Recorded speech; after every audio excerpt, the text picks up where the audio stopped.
मैं आह्वान कर रहा हूँ 11 दिसंबर को 22 अगस्त 2 करने जा रहे हैं। अगर 10 दिसंबर तक वो प्राथमिक विज्ञप्ति जारी न करें तो कुछ किए बिना ही जग में जय जयकार नहीं होती, कोशिश करने वालों की कभी हार नहीं होती। 7th फेज प्राइमरी नोटिफिकेशन जो है उसको अविलंब जारी कीजिए। गरीब का बच्चा पढ़ता है, जितना नेता है वो सबका बच्चा तो सब अपना प्राइवेट स्कूल में पढ़ते हैं। सरकार से एक्सपेक्टेशन अभी भी रखे हैं, चूँकि एक्सपेक्टेशन तो हम लोगों का 3-3.5 साल से जो है वो मतलब वो सही से नहीं मिल पा रहा है, लेकिन उसके बावजूद भी हम लोग सरकार से एक्सपेक्टेशन रखे हैं क्योंकि उम्मीद पे ही दुनिया कायम है।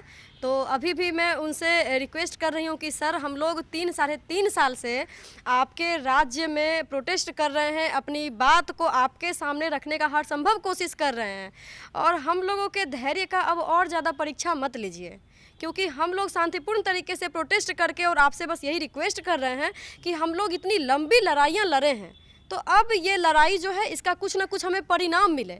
खाली हाथ हम लोग नहीं जाना चाहते हैं। हम लोग जानते थे कि कुछ किए बिना ही जग में जय जयकार नहीं होती, कोशिश करने वालों की कभी हार नहीं होती। तो हम लोग कोशिश कर रहे हैं सर, इस लाइन को आप सही प्रूफ कीजिए और 7th फेज प्राइमरी नोटिफिकेशन जो है उसको अविलंब जारी कीजिए, क्योंकि ये जितना ही डिले पे डिले होता जाएगा तो कई सारे अभ्यर्थी एज रिलैक्सेशन देने के बाद भी वो इस बहाली से वंचित हो जाएंगे। हमारे पास सर हम लोग BSc B.Ed किए हुए हैं, PG किए हुए हैं, C.Tet B.Tet पास हैं और इतनी डिग्री है फिर भी नौकरी नहीं मिल रही। देखिए सर, इस सरकार की जो गलत पॉलिसी है ना, उस गलत नीतियों का शिकार हो गए हम लोग।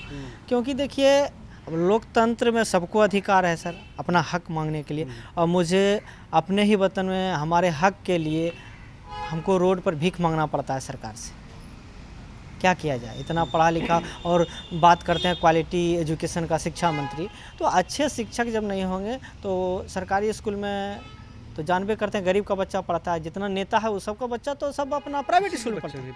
केवल गरीब का ही बच्चा गरीब का ही बच्चा पढ़ता है। अब जैसे अभी हम क्या कहते हैं, डिप्टी CM जो अभी वर्तमान में है वो स्वास्थ्य विभाग उनके पास है, लेकिन देखिए अपना पिताजी का वो किडनी ट्रांसप्लांट के लिए विदेश जा रहे हैं। तो ये दुर्भाग्य है हमारे राज्य की।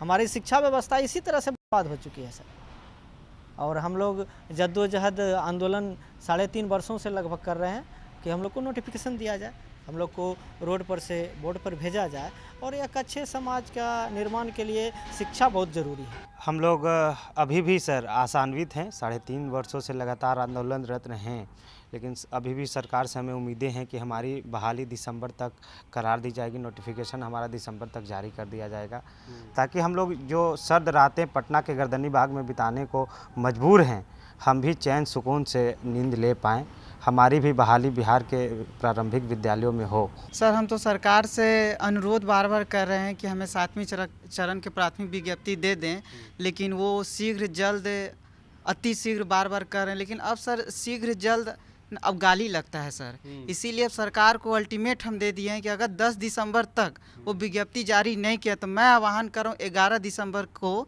22 अगस्त 2 करने जा रहे हैं। और इसके जिम्मेवार 22 अगस्त को क्या हुआ था? 22 अगस्त को जिस तरह हम लोग डाक बंगला घेरे हुए थे 4 घंटे तक आंदोलन, मजबूरी था, वही मजबूरी वो जानबूझ के करवा रहे हैं, और वो आंदोलन करने के बाद बिहार सरकार कर रही है। इसीलिए हम लोग 22 अगस्त 2 उसका नाम दिए, और वो 11 दिसंबर को करेंगे अगर 10 दिसंबर तक वो प्राथमिक विज्ञप्ति जारी न करें तो।